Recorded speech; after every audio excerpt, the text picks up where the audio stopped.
Now, over the weekend in the National League, the Fightin' Phils took care of the big bad Atlanta Braves, and the San Diego Padres did the unthinkable, the unspeakable.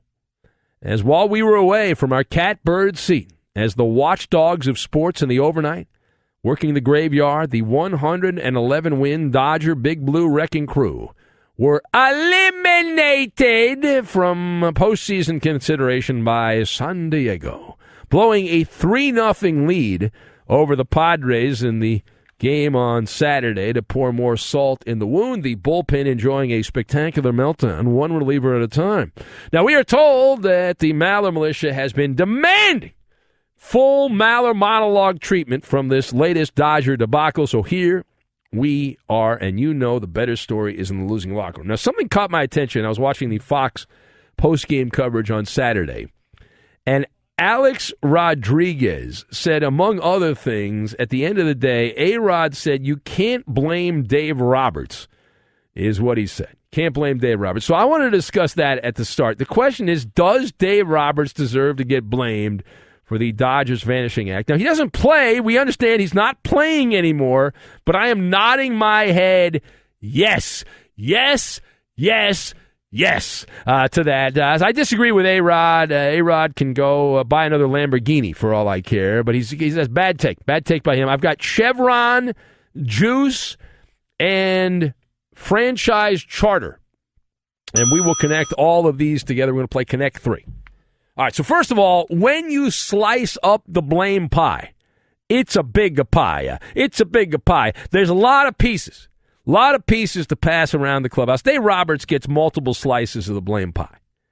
What a mortifying week of baseball for the boys in blue. And with every conceivable advantage, everything you could have hoped for, the Padres went the full 5 games against the Metropolitans. The Dodgers were rested and ready. They had all of their tanks in order. They had all of the weapons ready to go there. They deserve, the Dodgers, to be mocked, teased, and goofed on. The 2022 Dodgers, all right, biggest failure in modern baseball history. There's no other way to say it. 111 wins. The top run differential since 1939. Think about that. 1939. What was the world like in 1939? I know there were no trolls on social media. I know that. It didn't exist. Biggest win differential in a playoff matchup since 1906. Over 100 years. Over 100 years. 1-0 series lead. All you need is to win 2 more games. You advance. 3 straight losses. Don't even make the Final Four of Major League Baseball. That is a disgusting act by the Dodgers. And Dave Roberts continues to befuddle the mind with the most ridiculous of moves every postseason. It is a tradition unlike any other, with due apologies to Jim Nantz. Roberts, if you look at the Dodgers in the playoffs, he is among the all-time great playoff managers if you just look at games won. But this is an example of my diet back in the day. Quantity over quality. He's managed a lot of playoff baseball. And so, as a result, he's won a fair amount of playoff games, but his juggling of the pitching staff is counterintuitive. It is a boondoggle every postseason, and no one seems to be the grown-up in the room and say, hey, this is probably not the way we should be approaching this. No, they keep doing it year after year. Which I know the definition of insanity, people have talked about that, Einstein's definition of insanity, doing the same thing over and over again is like, okay. But Saturday was a prime example. Tyler Anderson, who I don't even think is all that good. He had a great year this year, but he was locked in over 5 innings. He was dealing shutout baseball. No signs of fatigue. There were no, Roberto, fatigue? No fatigue, right? 86 pitches. Right, 86 pitches. And what do we see? Captain Hook comes out to the mound. Captain Hook goes out, pulls him out of the conga line of relief pitchers. Here we go.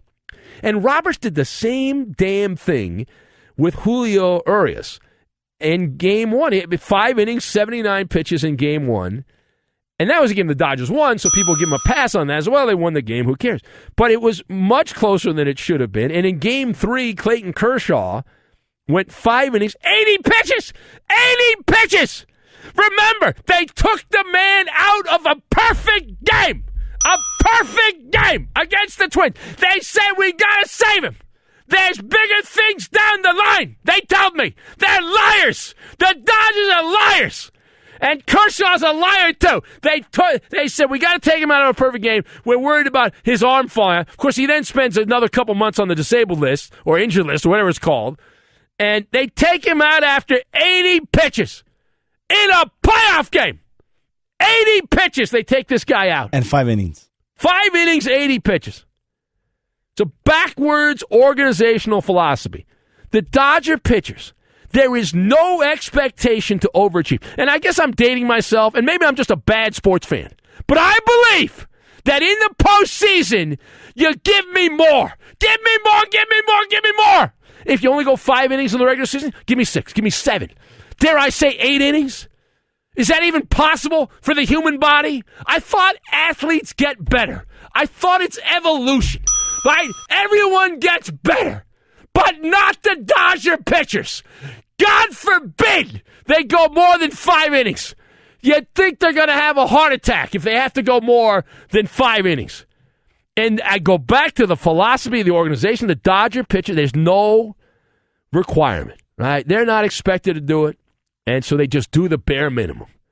When you have low expectations for people, they will meet your expectations, right? I believe that in anything in life, whether it's sports or anything at all.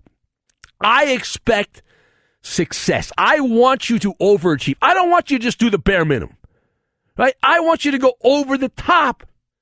Test the limits. Horror of horrors, right? Players are going above and beyond.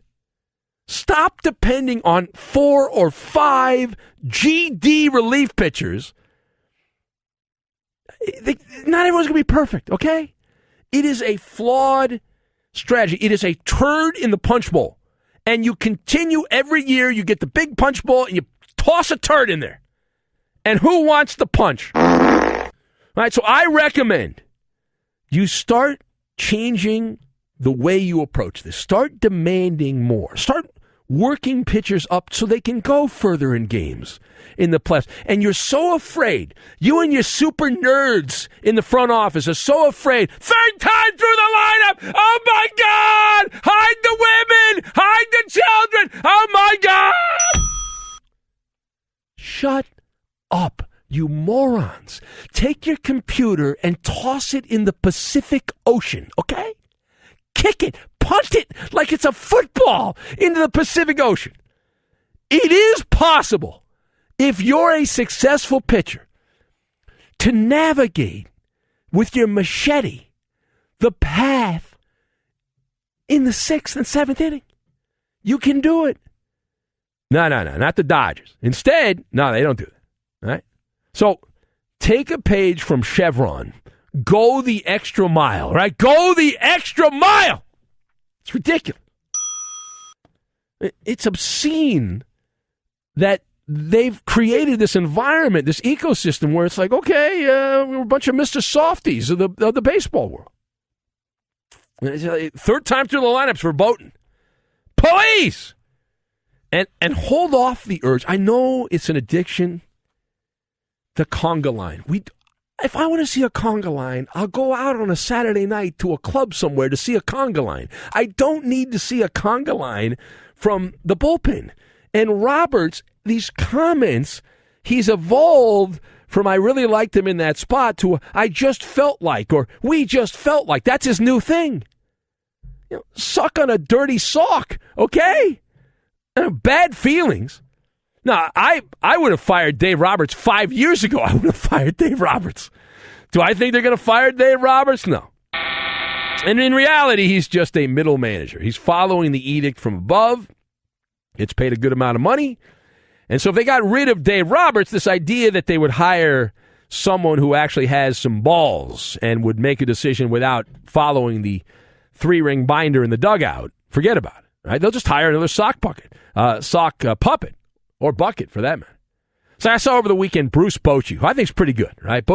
He doesn't completely follow the analytics. And Bochy got forced out in San Francisco. How'd that work out? And now we have evidence that he did get forced out because he now wants to manage again, and he met with the Texas Rangers over the weekend. And that would be a great hire. Joe Madden would be another one that is available.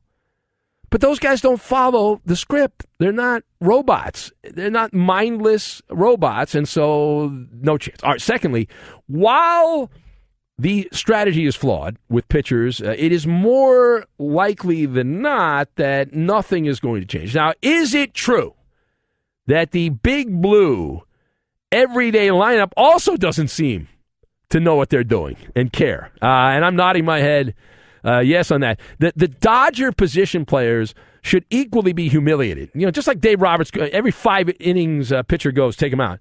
But the 111-win team, to be outplayed in every phase of the game by your little brother, is a kick to the shins. Okay, an absolute kick to the shins. And the thing, and this is the thing, we always mention this in sports. You do sports radio here. People get all worked up, all upset. I don't think the players really care. I don't think they're that upset. It would have been more fun to win. But this, as it always does, stings the fan, the Dodger fan, much more. It always hurts more for the fan. The players are hired guns. They're paid the riches of Solomon. They lose a playoff series. They're actually rewarded. They can start their vacation sooner. You can go to Cancun right now. Go bowling if you're Mookie Betts. Sun's out, buns out. Have fun. Knock yourself out. The hunger pains don't exist. They're fat and happy. Mookie Betts sounded completely fine over the weekend. In fact, his comments, even before the game on Saturday, his comments on Friday night, it was ridiculous. The mantra, this is baseball, that kind of thing. Yeah, it sucks, but nothing you can do about it. Along with the proverbial shoulder shrug. And so the Dodgers need more juice. They don't need apple juice or cranberry juice or orange juice. They need more competitive juices to be flowing. I want to see fighting tooth and nail. I would focus more on the secondary players that have that in them, the scratch and claw guys, because they don't have that. They got the swing and miss guys as their secondary players. Find some players who are willing to actually hit behind a runner, shorten up the bat, dare I say, with the sacrifice fly. Now, some people are telling me, everything will be fine next year. They're getting rid of the shift. Everything will be all right for the Dodgers. Yeah, we'll see it. These aren't fundamentally sound. So it's shocking to say you win 111 games. And get some guys that don't bat 220. Okay? I know, batting average doesn't matter. You're old. What's wrong with you? How about you get guys that don't swing and miss 40% of the time? How about that? Would that be too much to ask? It was puke-tastic. I wanted to barf in my mouth! Watching the Dodgers. All right, the Dodgers, they scored the most runs in baseball during the regular season. They scratched together 7 runs the last 3 games of that series. The offense went AWOL. Mookie Betts batted .143. Will Smith, $188. Justin Turner, what was he, 150-something? Trace Thompson, garbage, who looked like he should be playing in AAA for the Tigers again, batted $154. Not on the same wavelength. All right, final thought. I'm going long here. There's a lot to say. So, final thought. How much damage does this postseason flopperoo do to the Dodgers? So, from a fan's perspective, it's a poke in the eye. Now you get goofed on. You lost. The trolls come out like cockroaches behind the refrigerator to bust the Dodgers' balls. And they have to deal with that. And there should be some shame in losing to a second-rate team like the Padres. But ultimately, it doesn't change much. It's status quo, and that's because of the franchise charter. The Dodgers will make another splash. I will guarantee you they make another big signing in free agency, and they'll trade for, if they don't make a free agent signing, they'll trade for somebody big this offseason. They have to. They have no choice. So they'll get another big fish. They'll win the arms race, them and the Mets. Optimism will spring eternal when spring training goes back to Arizona. And they'll continue to stick it to the wallets of their most loyal fans. They'll raise the price of everything at Dodger Stadium because they had to pay the people that work there more. So God forbid they take a loss. They'll just pass it on to the people that work there. But the man behind it is Stan the Man, Stan Kasten. He was the guy who helped set this in motion. It was his vision. Kasten was in Atlanta back in the day when the Braves started winning playoffs, winning divisions every year and making the playoffs in the 90s. And Bobby Cox teams made the playoffs 14 of 15 years, the Braves did, from 91 to 05. 14 of 15 years. They won 5 pennants, and they won a World Series. But they only captured 1 World Championship in that time. The Dodgers are perfectly fine. Following that model, it's the same model. Dodgers have made the playoffs now 10 straight years, I believe. They have 3 pennants, 1 World Series. They had 1 tie in the World Series with the cheating Astros. Nobody credits them with the actual win. They lost to the Red Sox in 18. Red Sox were cheating. And an extra wild card. Extra wild card here, there, and everywhere, and they make the playoffs. They're going to be in the playoffs. With the extra teams they're adding, and they're going to add more teams down the line, the Dodgers, will they ever not make the playoffs? It's hard to believe with the money they're spending to not make the playoffs. Anyway, it's a hot mess. But Dave Roberts, just keep doing your thing. God forbid, don't change a damn thing. I liked him in that spot. I really did. Yeah. All right.